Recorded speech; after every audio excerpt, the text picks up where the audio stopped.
international community, to the U.S. foreign policy community, to our nation's allies and adversaries. As this committee moves forward, we will continue our work on behalf of the American people as we have done for more than 2 centuries. The world faces challenges as well as opportunities. This committee, the Senate Foreign Relations Committee, its members and staff play a critical role in meeting the challenges America faces in national security. And as I accept the chairmanship with great humility, thanks to the support of our members, thanks to the support of Ranking Member Risch, and thanks to our dedicated and hardworking committee staff, we will continue to advance our values and national interests on the global stage. My priority is simple: to strengthen America's diplomacy, to make sure our diplomats have the tools that they need, and Congress provides the appropriate oversight in carrying out that responsibility. All needs to be done in promoting American values of democracy, anti-corruption, good governance, human rights, transparency. These are the values that give strength to America's foreign policy. Effective international development is a critical part of this effort.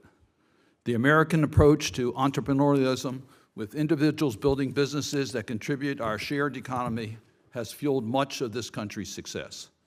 Promoting growth that sustains a middle class and holds government accountable is vital.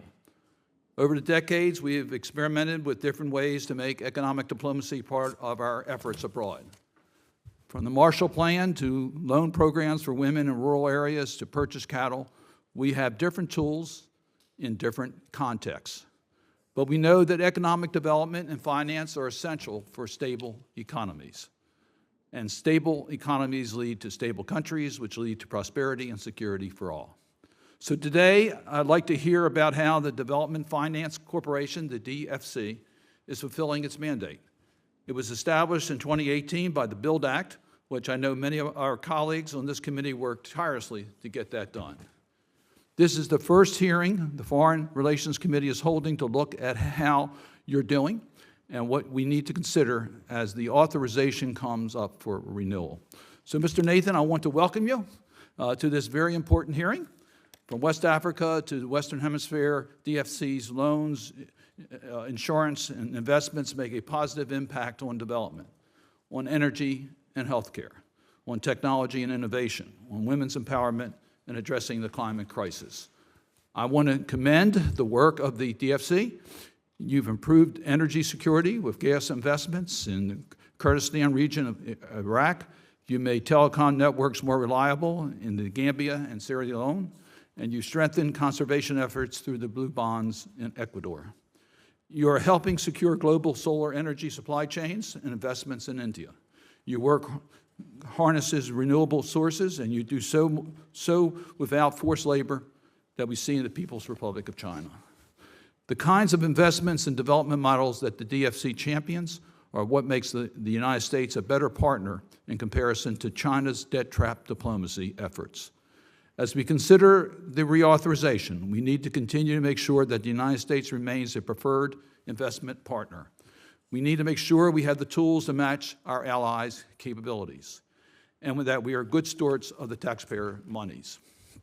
So here are some of the challenges that we confront that I hope we'll have a chance to discuss during this hearing. We need to talk about the scoring issues with the Equity Investment Program. We need to tackle DFC's maximum contingent liability cap. And we need to figure out how we can expand the eligibility pools where DFC can pursue deals. I also believe we need more transparency on financing deals. The DFC has been slow to establish accountability measures required by the BUILD Act. I specifically refer to the Development Advisory Council and an independent accountability mechanism. The DFC must diversify more of its funding away from the world's biggest banks, and it must make sure to properly vet microlenders so we can right any wrongs when loans don't go as planned. And I hope you will lay out your proposal to reorganize the DFC. How do you see this improving the DFC's operations and its ability to advance our national security and foreign policy objectives? Mr. Nathan, I also expect you to address the concerns the committee's heard from DFC labor unions and how you're going to involve the workforce in your reorganization plans. Finally, I want to underline that I am committed to working with everyone on this committee to develop the bill reauthorization and move it forward. With that, let me turn to our very distinguished ranking member, Senator Risch, with my thanks for his help as I've assumed the chairmanship. Well, thank you.